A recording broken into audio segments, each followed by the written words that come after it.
अहम आत्मा गुडाकेश सर्वभूताशय स्थित अहम आदिश्च मध्यम च भूतानामंत एव च। तो भगवान ने कहा कि हे गुडाकेश, नीत को जीतने वाले अर्जुन। अब एक प्रश्न तक आया था कि गुडाकेश का कोई विशेष तात्पर्य है यहाँ। तो एक संत ने अपनी टीका में ये लिखा है कि मेरे जिस प्रकार से तुम नीत को जीतने वाले अर्जुन हो, जब तुम नीत को जीत सकते हो, इतनी सामर्थ्य है आप में कि आप नीत को जीत सकते हो, तो मेरे उपदेश को धारण करके अज्ञान निद्रा को भी जीत सकते हो।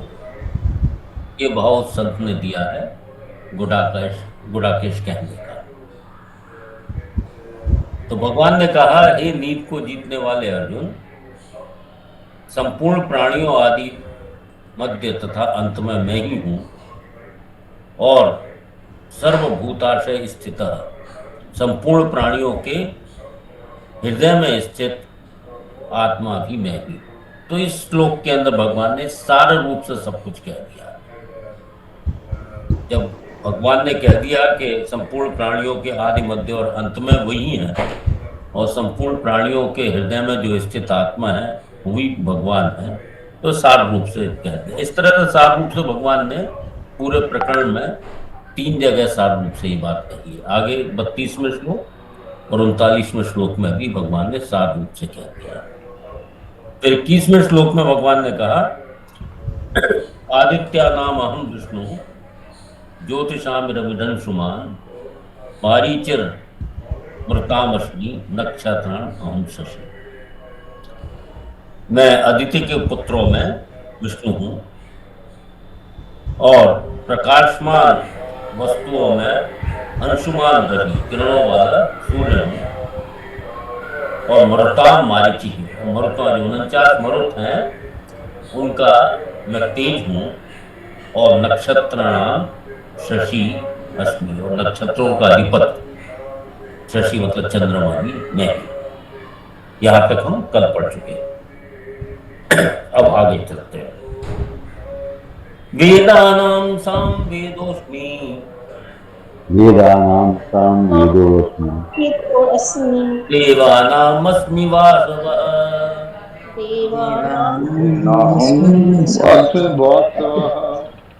इंद्रियाणां मनश्चास्मि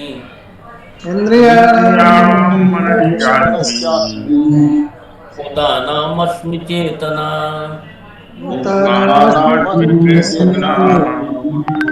वेदानां साम वेदोस्मि देवानामस्मि वासवः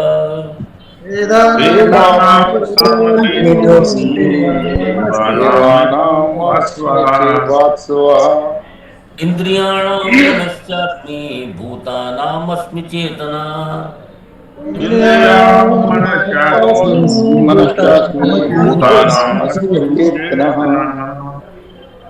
वेदानां मतलब वेदों में 4 वेद हैं, उनमें सामवेद अस्मि, मैं सामवेद।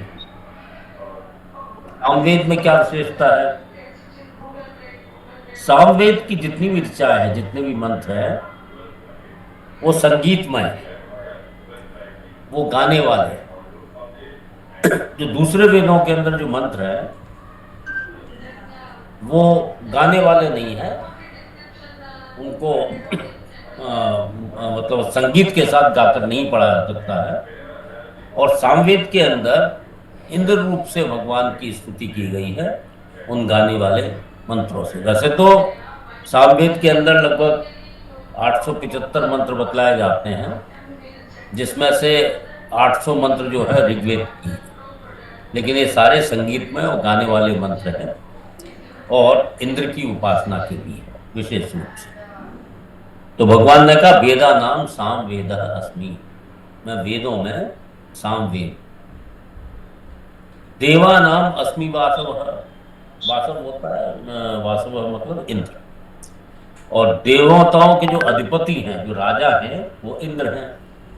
तो भगवान ने कहा कि देवताओं में मैं इंद्र हूं, क्योंकि इंद्र की विशेषता है, इंद्र जो है वो देवताओं के राजा हैं। इंद्रियाणाम मनश्चास्मि, और इंद्रियों में मैं मन हूं। मन के बगैर कोई भी इंद्रिय काम नहीं कर सकती। मन जिस इंद्रिय के साथ हो जाता है वही इंद्रिय सक्रिय हो जाती है, ये हम जानते हैं। तो इंद्रियाणाम मनः च अस्मि, तो इंद्रियों में मैं मन हूं, क्योंकि कोई भी इंद्रिय मन के बगैर काम नहीं कर सकती। भूतानाम अस्मि चेतना, और संपूर्ण प्राणियों की जो चेतना शक्ति है, जो प्राण शक्ति है, जो प्राण शक्ति है, भगवान कहते हैं वो मेरी ही विभूति है। ये चेतना और प्राण शक्ति जो है, ये जो जीवित व्यक्ति के अंदर दिखाई देती है और मरे हुए के अंदर नहीं दिखाई देती है। जैसे जो व्यक्ति सो रहा है उसमें, और जो आदमी मर गया है उसमें एक फर्क दिखाई देता है। जो आदमी सो रहा है उसमें विलक्षणता है, जो मर गया है वो उसमें नहीं है, क्योंकि जो सो रहा है उसके अंदर अभी चेतना प्राण शक्ति है, जो मर गया है उसके अंदर वो चीज नहीं है। तो भगवान ने कहा ये जो प्राणियों की चेतना है, जो प्राण शक्ति है, वो मेरी ही विभूति है। तो वेद पश्चिम देख लीजिए, वेदा नाम, वेदों में साम वेद अस्मि, साम वेद हूं, मैं साम वेद हूं। देवानाम अस्मि वासव, देवताओं में मैं उनका अधिपति देवता इंद्र हूं। इंद्रियाणाम मनः च अस्मि, तीन पद निकलेंगे, श जो है विसर्ग में बन जाएगा। मनः च अस्मि, भूतानाम अमहल्य अस्मि चेतना। वेदानां साम वेदोस्मि, देवानाम अस्मि वासवः।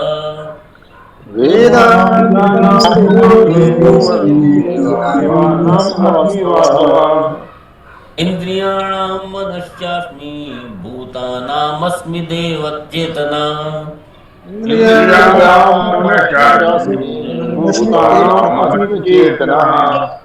साथ लीजिए, वेदानां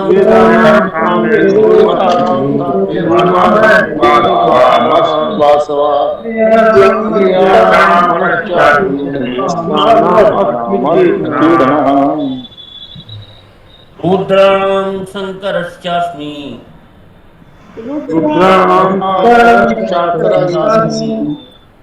वित्तेषु यक्ष रक्षसाम्,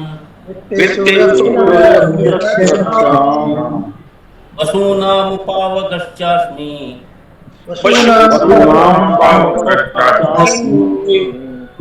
मेरुः शिखरिणामहम्।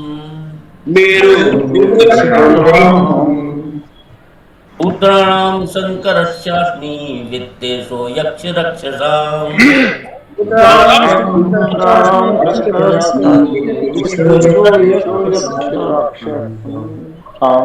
वसूनां पावकश्चास्मि, मेरुः शिखरिणामहम्।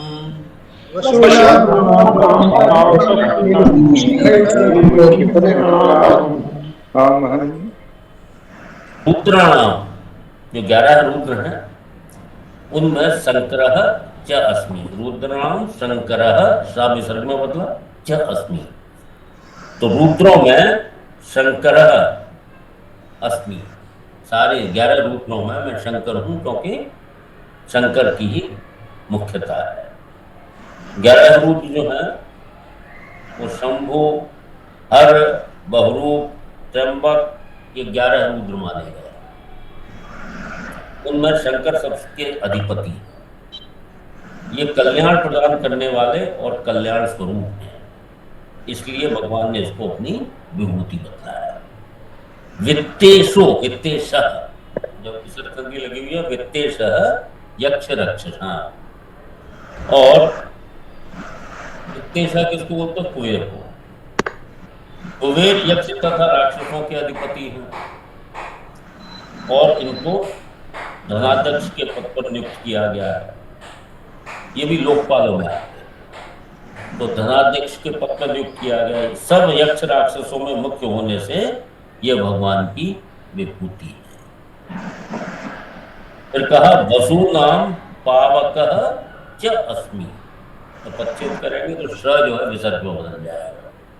वसु नाम पावक च अस्मि। और वसुओं में मैं अग्नि हूं। 8 वसु माने गए हैं, धर ध्रुव सोम इत्यादि, ये 8 वसु हैं। और उनमें उन्होंने कहा मैं पावक अग्नि, ये अग्नि जो है उन सारे वसुओं के अधिपति है। तो अधिपति रूप से ही यहाँ वर्णन है कि वसु नाम पावक च अस्मि। और जो वसु हैं उनमें मैं पावक अर्थात अग्नि हूँ। और ये सब देवता जो 8 वसु हैं, इन देवताओं का क्या काम होता है? जो हम हवन में जो हवि डालते हैं, जो अर्पण करते हैं, वो उन देवताओं तक पहुंचाने का काम करते हैं। और इसलिए इनको भगवान का मुख भी कहा जाता है। इसलिए पावक को भगवान ने अपनी विभूति बताया। वसु नाम पावक है च मेरु शिखर नाम हम। और शिखर वाले पर्वतों में सुमेरु में हूं। जैसे सोने चांदी तांबे आदि के शिखर वाले जितने पर्वत हैं, ऐसा पुराणों में वर्णन आता है, उनमें सुमेरु पर्वत मुख्य है। उसमें सोने तथा रत्नों का भंडार है, इसलिए भगवान ने उसको अपनी विभूति बतलाया। सुमेरु पर्वत में ऐसा माना जाता है कि अनेक जो दिव्य रत्न हैं, सोने चांदी इत्यादि का भंडार है, तो भगवान ने इसको अपनी विभूति बतलाया। तो मेरु शिखरिणाम अहम, इस प्रकार से पच्चीस एक बार देख लीजिए।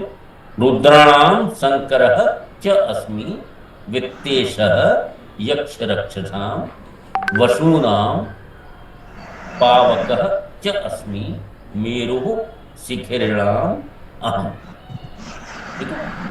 रुद्राणाम शंकरश्चास्मि वित्तेषु यक्ष रक्षसाम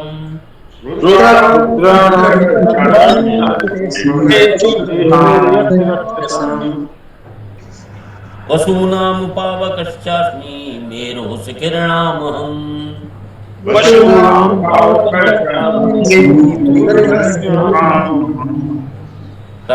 रुद्राणाम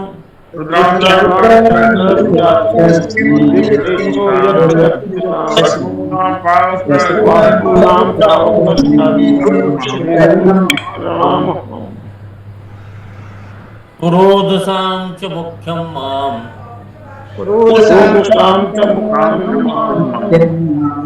विद्धि पार्थ बृहस्पतिम्। सेनानीनामहं स्कन्दः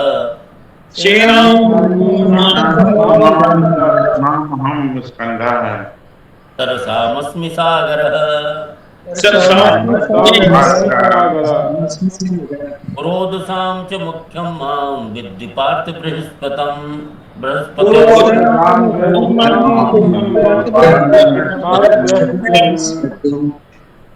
सेनानीनामहं स्कन्दः सरसामस्मि सागरः।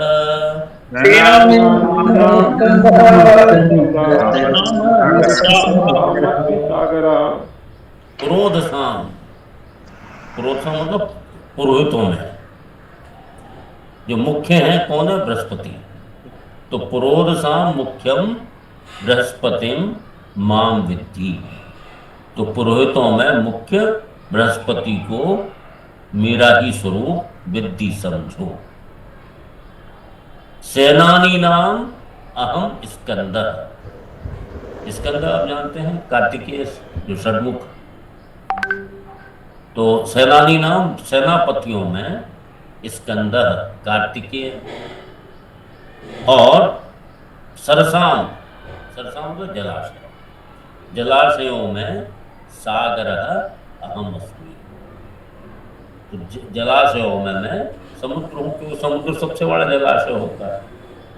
और जितने भी जलाशय हैं उनका जल अंतोदगत्वा समुद्र में ही चला जाता है, वहीं से फिर पूरी साइकिल चलती है, वाटर साइकिल। तो भगवान ने कहा कि जो पुरोहितों में मुख्य बृहस्पति हैं उसको मेरा ही स्वरूप जानो। प्रोदशाम च मुख्यम माम विद्य पार्थ बृहस्पति। सेनानी नाम हम स्कंद आप जानते हैं, जब तारकासुर ने पूरे संसार को, पूरी सृष्टि को परेशान करना शुरू किया, तो शिवजी और पार्वती के पुत्र के रूप में स्कंद कार्तिकेय का जन्म हुआ। उनके जन्म की कथा आप सब लोग जानते हैं कि उनसे प्रार्थना की गई, फिर उसी में फिर मन्मथ जो कामदेव है वो भी भस्म हो जाते हैं उसी प्रकरण के अंदर, और बाद में शिव पार्वती का विवाह होता है। और उसके बाद कार्तिकेय का जन्म की बड़ी अनेक कथाएं हैं। ये देवताओं के सेनापति के रूप में तारकासुर का वध करते हैं, तो ये महान सेनापति के रूप में विख्यात। तो सेनानी नाम हम स्कंदर।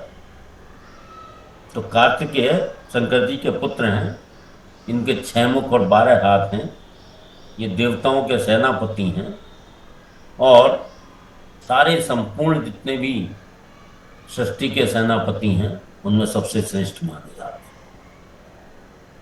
सरसाम अस्मि सागर, और जलाशयों में मैं समुद्र हूं।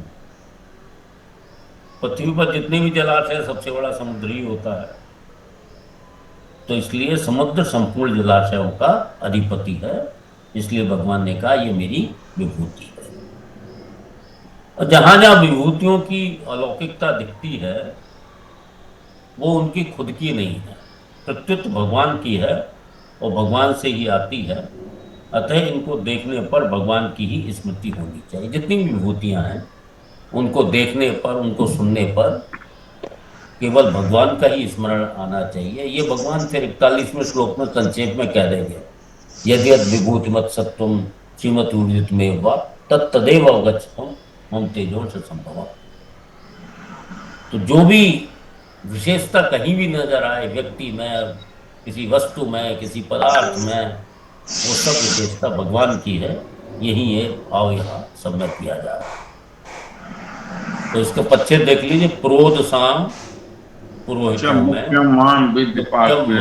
यद्य पार्थ बृहस्पति, सेनानी नाम अहम स्कंदः सरसाम अस्मि सागर। प्रोदसाम च मुख्यम माम विद्धि पार्थ बृहस्पतिम।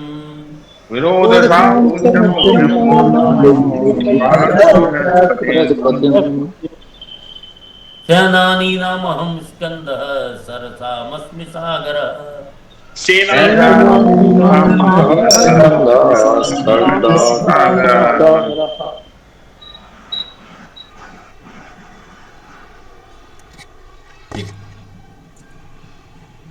महर्षीणां भृगोरहम्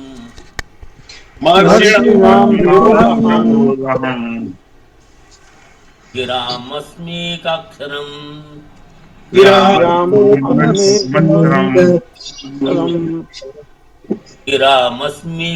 एकाक्षरम्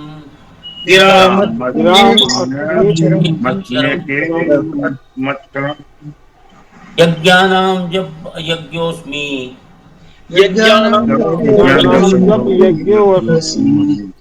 स्थावराणां हिमालय।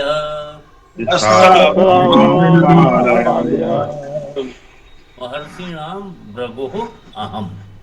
ये पच्छेद जब करेंगे तो रा विसर्ग में बदल जाएगा, अ निकलेगा वो अहम।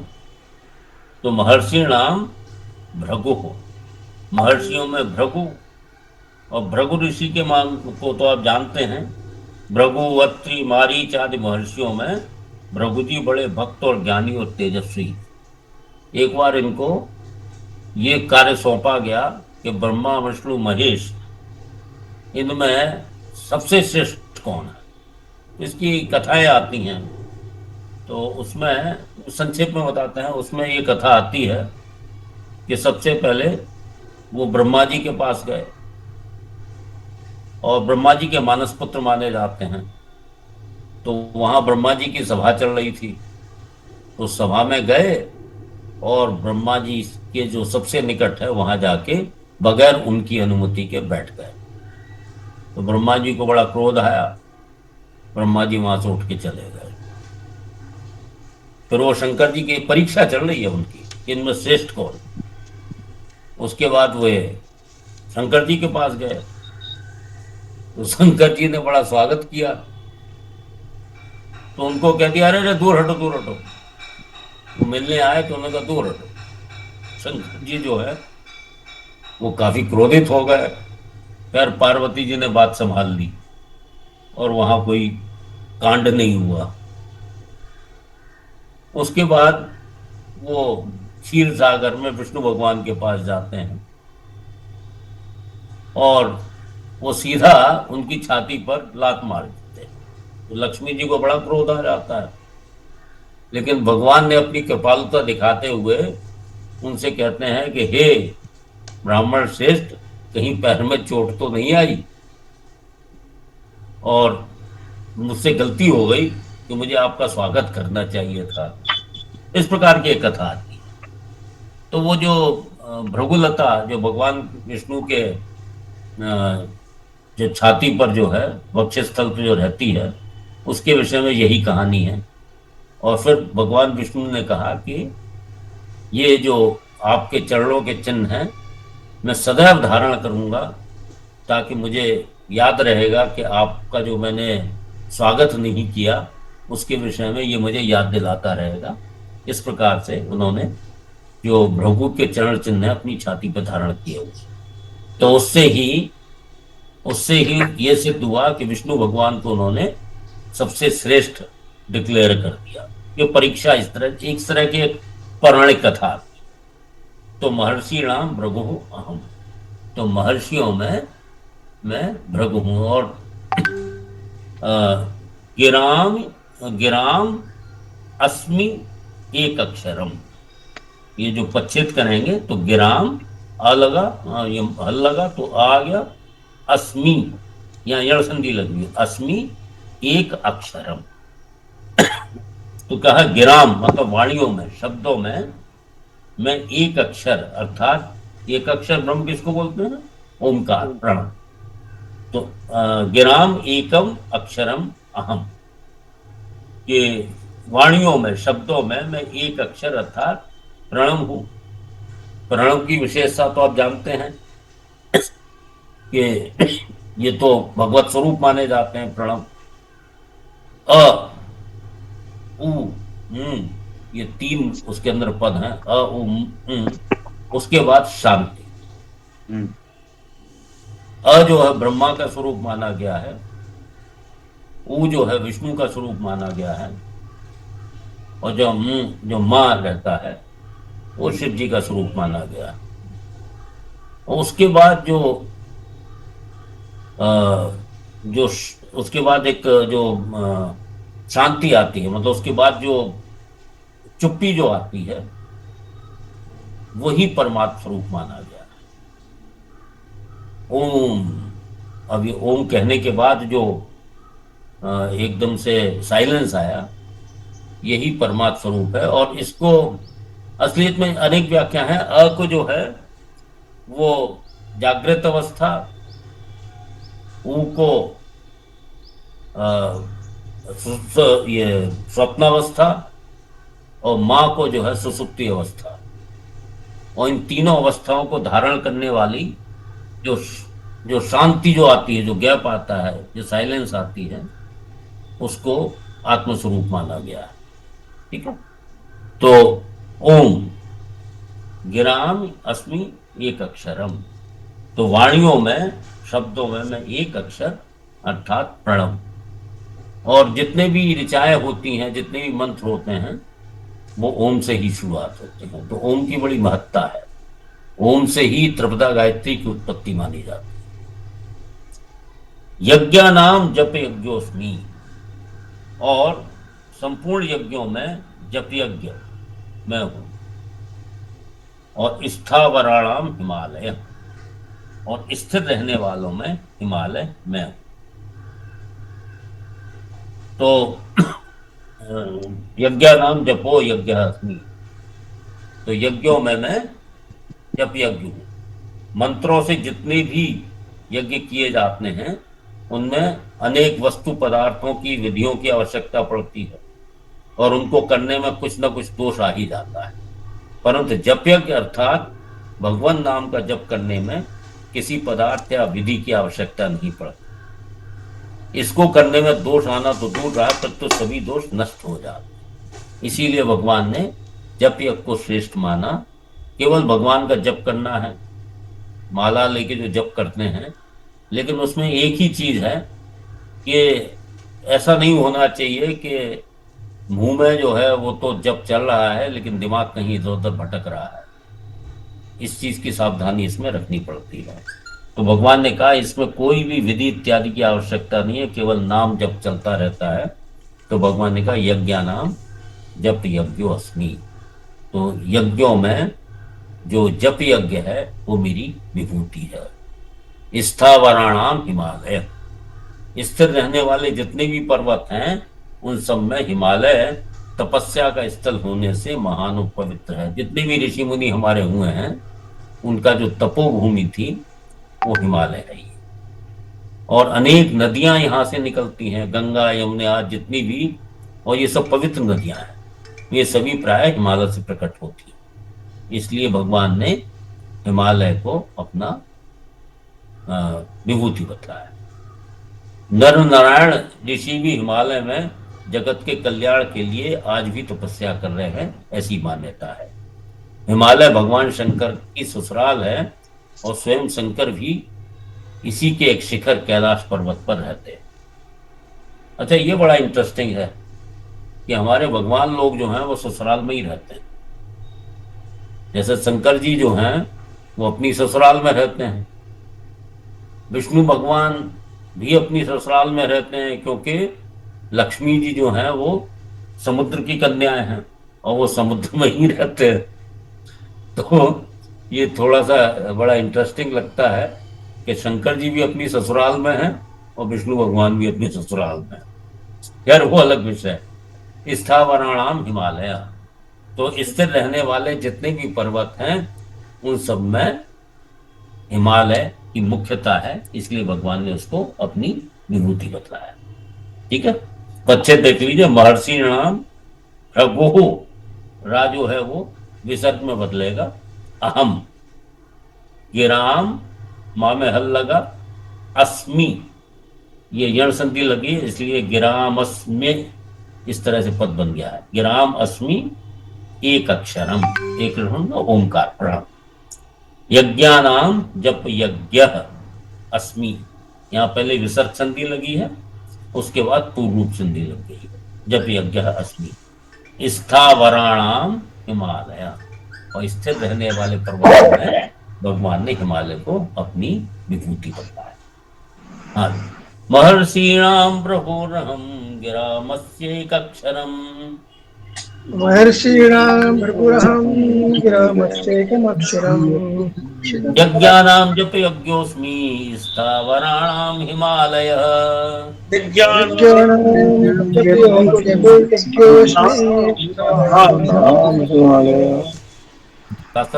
महर्षीणाम प्रभुरहम महर्षीणां भृगुरहं गिरामश्चैकमक्षरम्। यज्ञानां जप्यज्ञोऽस्मि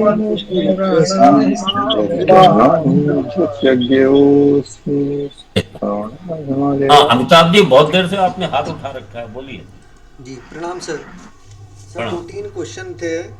एक तो ये तीन? अच्छा बता। जी हाँ, सर, हिमालय भी भगवान जी ने बोला और सुमेरु पर्वत भी बोला, तो ठीक। उसका थोड़ा सा कंपैरिजन कर दीजिए कि ऐसा ये दोनों की क्या आवश्यकता थी। हिमालय तो वैसे ही सबसे ऊंचे हैं, एक ये था सर।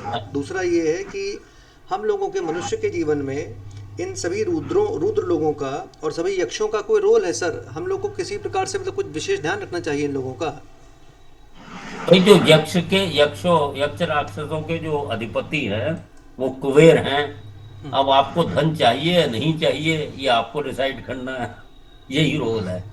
वो धन के अधिपति है। तो एक जन होंगे और सर, बाकी भी तो होंगे, ढेर सारे यक्ष होंगे ना, तो मतलब कुछ जैसे ये पकड़ में नहीं आ रहा कि भाई हम लोग भगवान की पूजा तो सिखाई जाती है बच्चों को बचपन से, इनके लिए हमें क्या करना चाहिए, क्या सही व्यवहार है? क्या सही है, जिसमें भी आपकी आस्था हो उसकी पूजा करिए ईश्वर रूप से, बस यही सही है। जी। जिसमें भी आस्था हो, किसी भी रूप में आप भगवान को मानते हो, हम्म, उसको चेंज करने की कोई आवश्यकता नहीं। उसी में ही भगवत बुद्धि से आप आराधना कीजिए, बस यही काफी है। ठीक सर। क्योंकि सब भगवान की विभूतियां हैं, भगवान का ही स्वरूप है। हम्म, तो आप किसी भी स्वरूप को अपना इष्ट देव मानकर उसकी आराधना करते हैं तो भगवान की आराधना हो जाती है। अगर आप इसको सकाम भाव से करते हैं तो वो आपको सकाम फल दे देगा, नश्वर फल दे देगा। निष्काम भाव से करते हैं तो अपनी प्राप्ति करा देगा। ये सिद्धांत है। जी। ठीक है। और सुमेरु पर्वत तो हिमालय, हिमालय को यहाँ स्थावर तो पर्वतों में बतलाया गया कि उनमें हिमालय हूँ। सुमेरु पर्वत के अंदर अनेक दिव्य रत्न, सोने चांदी आदि पाए जाते हैं। और शिखर वाले, वो शिखरिणाम बोला है, वो यहाँ स्थावराणाम बोला है हम्म, कि जो स्थिर रहने वाले में हिमालय को मुख्य बतलाया। और जो शिखर वाले पर्वत हैं, जिनकी चोटियां होती हैं, चोटी वाले पर्वत, हम्म, उसमें और मेरू को इसलिए बतलाया क्योंकि वहां अनेक दिव्य रत्न इत्यादि पाए जाते हैं, इसलिए सुमेरु को बोला। अब हमें नहीं पता सुमेरु पर्वत कहाँ है, वरना आप वहां पहुंच के रत्न वगैरह ढूंढने लगोगे। जी सर, जी, धन्यवाद सर। जी जी। आप हाँ भगवान जी जहाँ रहते हैं वो जगह, जी। जहाँ काकभूषण जी राम कथा सुनाते हैं वो जगह है। हाँ तो वो ढूंढनी पड़ेगी ना डॉक्टर साहब, जी सर, कहाँ है। मानस ने थोड़ा इशारा किया है सर उसको। अच्छा ठीक है। तो भाई जायसवाल जी सुन लीजिए, डॉक्टर साहब ने इशारा कर दिया है, अब देख लीजिए आप। जी सर, जी, हाँ प्रणाम। मानस में है वाकई। हाँ, वृंदा जी आप कुछ कहना चाह रही। हाँ नमस्कार मैं गुरु जी। कह रहा था ये जो अभी आपने बोला था, इंद्रिया एक मिनट नाम वृंदा जी, एक मिनट वृंदा जी को बोलने दीजिए। इंद्रिया नाम मनस्तासी, इंद्रियों में एक मन मिनट वृंदा, पांडे जी वृंदा जी को एक बार बोलने दीजिए, फिर आप ले लीजिए। मैं ये आपके सबके, हाँ तो वृंदा जी बोलिए। गुरु जी ये ब्रह्मा जी का निवास स्थान कौन सा है? ब्रह्मलोक। हाँ, अब मैंने 2 का बतला दिया, अब तीसरे का बतला रहे हैं। तीसरा देखिए बताइए। ऐसा होता है कि ये सब भगवत स्वरूप में तो इनका ससुराल कोई में निवास रहते कहाँ रहते? थी। हाँ, तो ब्रह्मा जी एक तो वो जहां तक मेरी जानकारी वो ससुराल में नहीं रहते हैं। वो तो मैंने मजाक में कह दिया था कि ऐसा लगता है कि दोनों हमारे विष्णु भगवान और शंकर भगवान दोनों ससुराल में हैं, लेकिन विष्णु जी के लिए ऐसा कहीं लिखा हुआ मिलता नहीं है। और वैसे तो ये सर्व सारे सभी जगह व्याप्त हैं, भगवत स्वरूप में सभी जगह व्याप्त हैं। लेकिन उनका एक जैसे हम कहते हैं ना, शंकर जी कैलाश पर्वत पर उनका निवास स्थान है। तो ये एक तरह से जब सगुण साकार की बात करते हैं तो उसमें आ जाता है, वैसे तो सभी जगह व्याप्त, इस तरह ही समझना चाहिए। ब्रह्मा जी का कोई निश्चित स्थान मेरी जानकारी में नहीं है, एक मंदिर अवश्य है पुष्कर में। हाँ अजमेर में है, अजमेर में। हाँ, अजमेर की अजमेर, पुष्कर हाँ, जगह। अजमेर, अजमेर में ब्रह्मा जी का एक ही मंदिर है यहाँ पे बस। हाँ जी जी। अच्छा जी धन्यवाद। तो अजमेर के पास पुष्कर है, वहां है। ठीक है। तो हाँ, अब बताइए बीएन पांडे जी क्या क्या। सर मैं ये पूछ रहा था कि इंद्रिया नाम मनश्चास्मी जो आया है, उसमें मेरे को लग रहा है कि जब मन को बोल रहे हैं, जो कि मन बड़ा चंचल है, जैसा कि अर्जुन ने भी कहा मन चंचल, और कृष्ण ने भी बोला हाँ इसको बड़ा मुश्किल से कंट्रोल में किया जाता है। तो ऐसे चीज के पास भगवान रहे तो ये तो थोड़ा खतरनाक लग रहा है। भगवान रहने वाली बात नहीं है, भगवान ने उनको अपनी विभूति बतलाया अपने है। मन को मुझे मानो। क्योंकि हाँ, इंद्रियां बगैर मन के कोई कार्य नहीं कर सकती। इसलिए क्योंकि मन जिस इंद्रिय के साथ होता है, जैसे आप बैठे हैं और आप कहीं पढ़ाई में एकदम से व्यस्त हैं, तो उस समय अगर कोई संगीत वगैरह भी चल रहा होगा, क्योंकि आपका मन कर्णेंद्रिय की तरफ नहीं है, उसके साथ नहीं है, इसलिए आपको संगीत वगैरह को सुनाई नहीं देगा। तो इसी तरह से मन जिस इंद्रिय के साथ होता है वही इंद्रिय सक्रिय रहती है, बगैर मन के कोई इंद्रिय काम नहीं कर सकती है, इसलिए मन को उन्होंने अपनी विभूति बताया। हाँ, चलिए आगे बढ़े। जी तो साथ साथ लीजिए, महर्षि नाम रघुरहम, महर्षि राम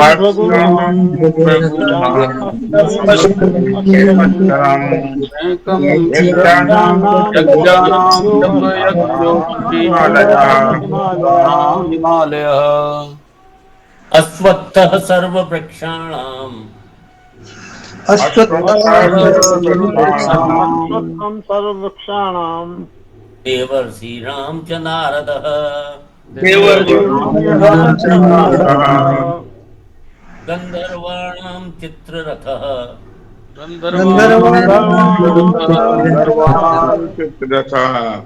सिद्धानां कपिलो मुनिः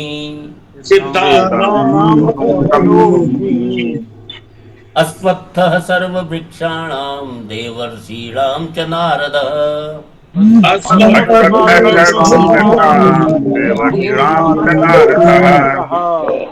गन्धर्वाणां चित्ररथः सिद्धानां कपिलो मुनिः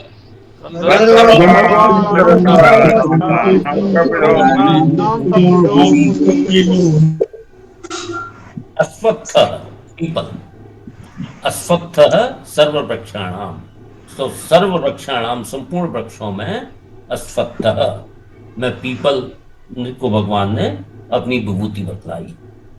अब देखिए पीपल की एक विशेषता, पीपल का बीज जो है बहुधा पक्षियों के द्वारा ही लाया जाता है, बड़ा छोटा बीज होता है उसका, और जब वृक्ष होता है वो वृक्ष होता है वो बड़ा महान वृक्ष होता है, इतना बड़ा वृक्ष होता है। दूसरी बात, ये कहीं भी उग जाता है, अगर उसका बीज पर्वत की जो वो होती है ना, एक थोड़ी सी उसमें संध भी आ जाए, पर्वतों को तो छोड़ दीजिए, आप घरों के अंदर दीवारों पर उगाता है, जरा सा बीज कहीं पड़ा तो ये बीज बड़ा पावरफुल है, पीपल का जो बीज है तो बड़ा पावरफुल है। और इसकी दूसरी विशेषता ये है कि इसके नीचे हर एक पेड़ लग जाता है, और ये पहाड़, मकान की दीवार, छत आदि कठोर जगह पर भी पैदा हो जाता है। ये तो हमने देखा होगा, कभी देखा कि दीवार के किनारे जो है पीपल महाराज आ गए, तो बीज इसका बड़ा छोटा है और कहीं भी उगने में इसकी सामर्थ्य है। और पीपल के वृक्ष की पूजा भी की जाती है, उसकी बड़ी महिमा है। अनेक रोगों का नाश करने की इसके अंदर शक्ति है, इससे अनेक आयुर्वेदिक औषधियां बनाई जाती पीपल से। तो इसलिए भगवान ने इतनी, क्योंकि उसके अंदर विलक्षणता और इतनी विशेषताएं हैं, इसलिए भगवान ने पीपल को अपनी विभूति बतलाई। और शायद पीपल के बारे में ये भी कहा जाता है ये 24 घंटे ऑक्सीजन देता है, ये भी इसकी विशेषता है। बाकी अन्य जो पेड़ हैं वो दिन में तो ऑक्सीजन देते हैं और रात में कार्बन डाइऑक्साइड छोड़ते हैं, लेकिन पीपल का वृक्ष एक ऐसा वृक्ष है जो कि दिन रात जो है वो ऑक्सीजन देता है और पूजनीय, इस पर देवताओं का वास माना जाता है, इसलिए यही विशेषता है। अश्वत्थः सर्ववृक्षाणाम, तो सारे वृक्षों में मैं पीपल का वृक्ष हूं, ये मेरी विभूति है। देवर्षि राम च नारदः, और देवर्षियों में मैं नारद हूं। नारद तो बहुत हो सकते हैं, लेकिन देवर्षि नारद एक ही है। और इनके बारे में जो हम फिल्मों में या सीरियल में देखते हैं तो वो सत्य नहीं है, अर्ध सत्य है। नारद जी का जितना कैरेक्टर एसेसिनेशन किया है इन सीरियलों में, उतना और किसी ने नहीं किया है। नारद जी को बहुधा कैसे माना जाता है कि एक ऐसा व्यक्ति जो इधर की बात उधर करता, उधर की बात इधर करता, लोगों को लड़ा देता, उसको कहते हैं नारद जी हैं। लेकिन ये सत्य नहीं है। नारद जी एक महान ऋषि हैं, देवर्षि हैं, और उन्होंने उनके, देखिए जब आप कार्यों को सुनेंगे तो आप उनके प्रति बहुत श्रद्धावान हो जाएंगे। नारद जी का जो स्वरूप हम लोग जो देखते हैं सीरियल और फिल्मों में, नारायण नारायण और वो करके और वो कुछ भी करते हैं, ऐसा नहीं है। उन्होंने ध्रुव को उन्होंने ही प्रेरित किया, उन्होंने ही ज्ञान दिया, उन्होंने मंत्र दिया भक्ति करने का। उन्होंने ही प्रहलाद को उपदेश दिया, और प्रहलाद को तो उपदेश जब दिया, एक कथा आती है शॉर्ट शॉर्ट में, यह है कि जो प्रहलाद के जो पिता थे, कौन थे? हिरण्यकश्यप। हिरण्यकश्यपु जो है वो असुर थे, तो देवताओं से उनकी ठगी रहती थी, बड़े बलवान थे। तो जब वहां लड़ाई चल रही थी तो ऐसा कहा जाता है कि इंद्र जो है उसने इनकी पत्नी कयादु, हिरण्यकश्यप की पत्नी का अपहरण कर लिया। तो जब उनसे पूछा गया कि अपहरण क्यों कर रहे हो, बीच में नारद जी मिल गए कि कहाँ ले जा रहे हो, तो उन्होंने कहा कि ये एक हिरण्यकश्यपु ने सारे देवताओं को परेशान कर रखा है। तो उस समय वो कयादु गर्भवती थी, तो मैं इसका बीज ही नष्ट किया जाए। तो नारद जी ने कहा, अरे क्या बेवकूफी कर रहे हो, इनके जो गर्भ में तो एक बहुत बड़ा विष्णु भक्त है। तो इस प्रकार से नारद जी कयादु को अपने यहाँ ले जाते हैं और उनको विष्णु भगवान की अनेक कथाएं वगैरह सुनाते हैं। और ऐसी मान्यता है कि प्रहलाद ने गर्भ में रहते हुए ही वो सारा ज्ञान प्राप्त कर दिया था। ये दूसरा एग्जाम्पल है। एक एग्जाम्पल तो अर्जुन के पुत्र का है, दूसरा एग्जाम्पल ये है, ये गर्भस्थ शिशु ने ही भक्ति का जो भक्ति प्राप्त कर ली थी, इसके उपदेश से, नारद जी के उपदेश से।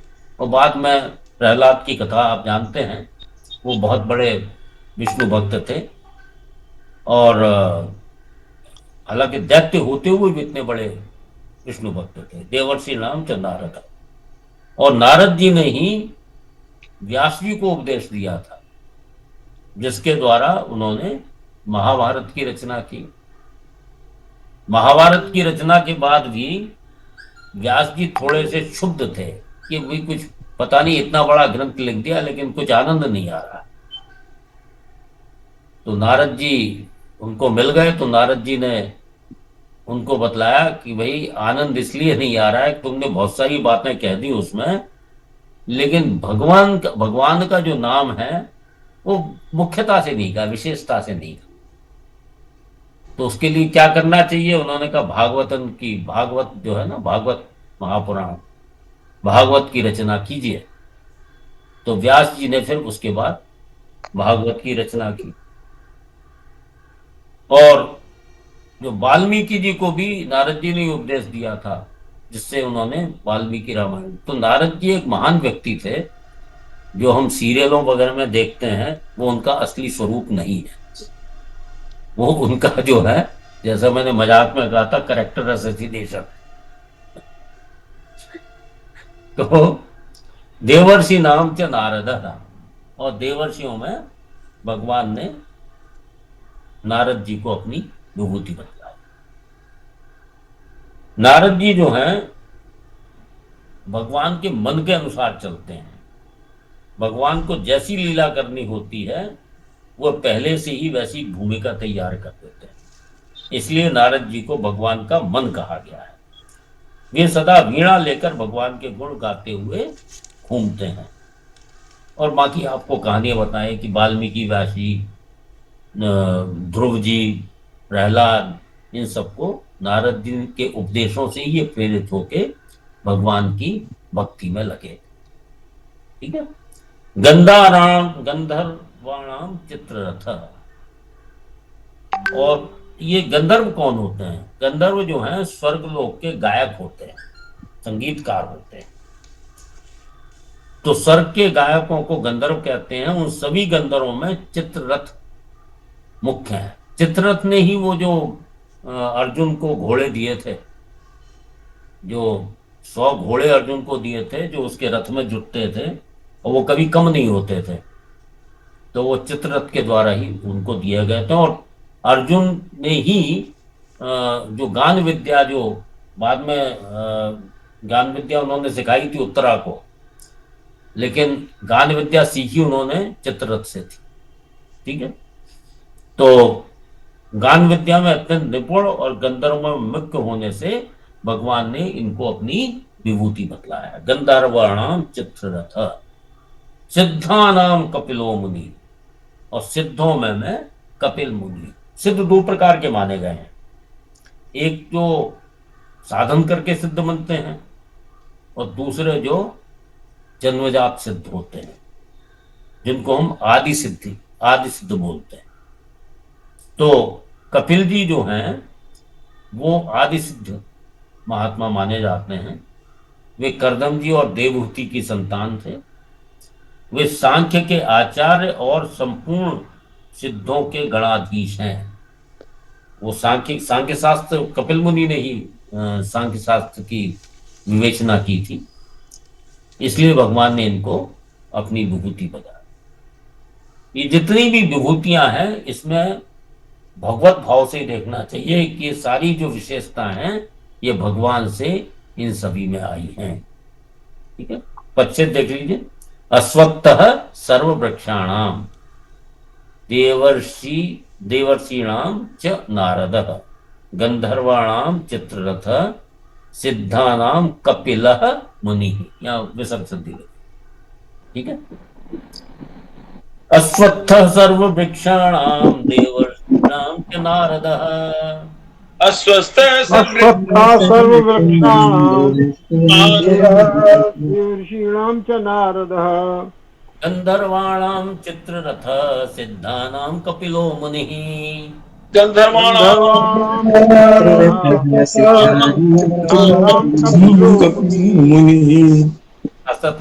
अश्वत्थः सर्ववृक्षाणां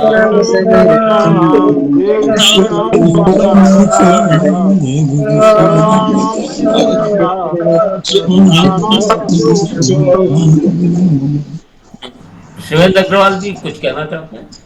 हाँ आचार्य जी, जो प्रभुपाद शील प्रभुपाद ने जो लिखी है उसमें अश्वत्थ का मतलब जो है बरगद का पेड़ लिखा है।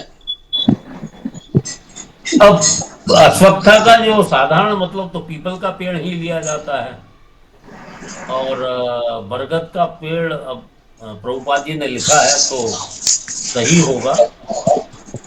दोनों होते हैं सर, दोनों। इसलिए हम मान सकते हैं कि ये दोनों ही अश्वत्थ से साथ दोनों होंगे। अब आपने ये प्रश्न उठाया तो मैं डिक्शनरी में एक बार और देख लूंगा उसमें क्या लिखा हुआ है। वैसे बरगद और पीपल दोनों के लिए इस्तेमाल होता है, लेकिन अधिक बहुधा जो है पीपल का तो वट वृक्ष कहते हैं, वट वृक्ष। हाँ, लेकिन अश्वत्थ का जो अधिकतर मतलब जो मीनिंग हमने देखा वो पीपल का वृक्ष ही देखा है। फिर भी आपका प्रश्न है तो इसको डिक्शनरी आदि से कंफर्म करना पड़ेगा। धन्यवाद आचार्य जी, एक छोटा सा मैं अपना शंका, चलिए ये अस्वस्थ तो खैर पीपल को ही कहते हैं, सही है, लेकिन मुझे ये लग रहा है जब भगवान स्वर्ग से आए हैं तो सत्यभामा के लिए पारिजात यानी कल्पतरु लेके आए थे, स्पेशली कि ये सबसे ऐसा वृक्ष है तुम दुनिया का जो चाहो मांग लो, दुनिया का सबसे श्रेष्ठ वृक्ष नहीं है, वो हीरा के उन्होंने उनको गिफ्ट दिया था पत्नी को। तो इतना बड़ा चीज वृक्ष देके, हालांकि पीपल मैंने अपने घर पर लगाया, मैं रोज नित्य पूजा करता हूँ, लेकिन मुझे ये जानना है क्या ये पारिजात से भी ज्यादा उन्होंने इंपॉर्टेंस दिया? अपने को नहीं पता कि मैं पारिजात पे हूँ, उन्होंने पीपल में ही अपने को डाला। पारिजात की आप पूजा करते हो क्या? नहीं, पारिजात की पूजा नहीं, मैं तो पीपल करता हूँ। पारिजात की एक तो पारिजात को पूजनीय नहीं माना गया, दूसरा पीपल के वृक्षों के अंदर देवताओं का निवास माना गया है।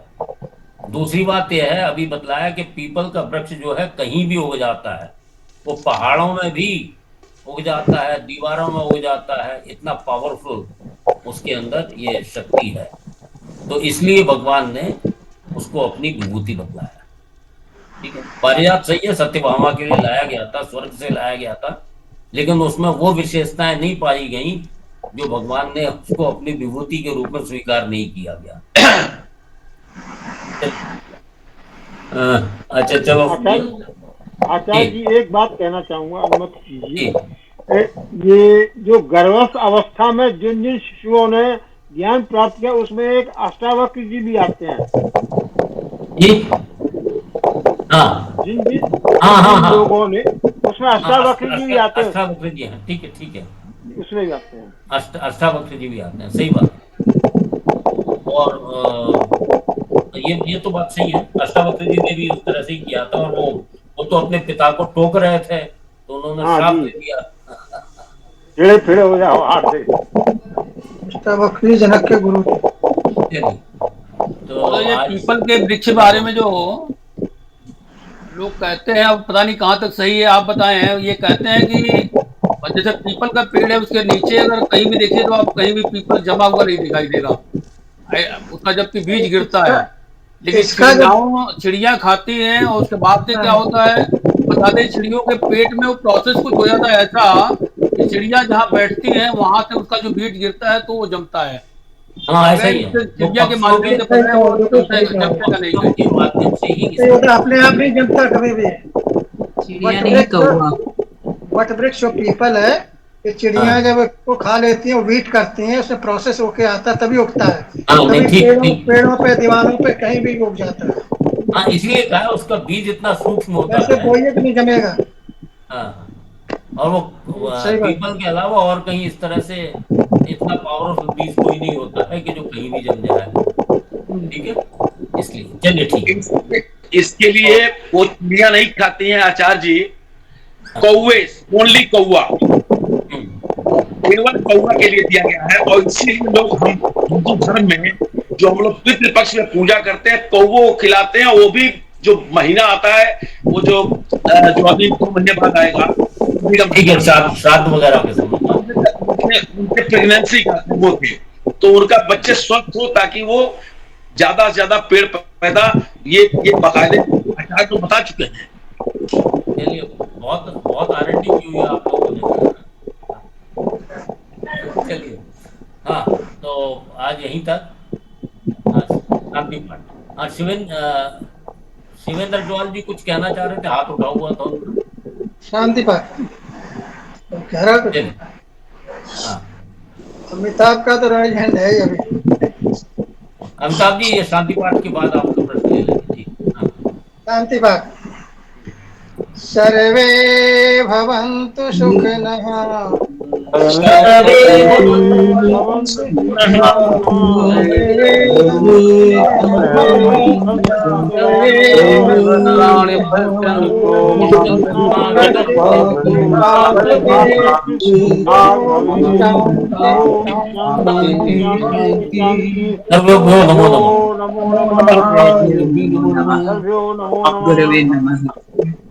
नमो नमः। नमो नमः। हाँ आचार्य ये अमिताभ जी बोलिए क्या कह रहे हैं। सर ये स्कंद कुमार जी की क्या कथा थी, मुझे ठीक से नहीं मालूम है, अगर हो सके तो संक्षेप में बता दीजिए सर। अरे मैं बता चुका हूँ, वो आपने रिकॉर्डिंग किया, सुन लीजिएगा। ठीक है सर। ठीक है सर्वभ्यो नमो नमः। नमो नमः।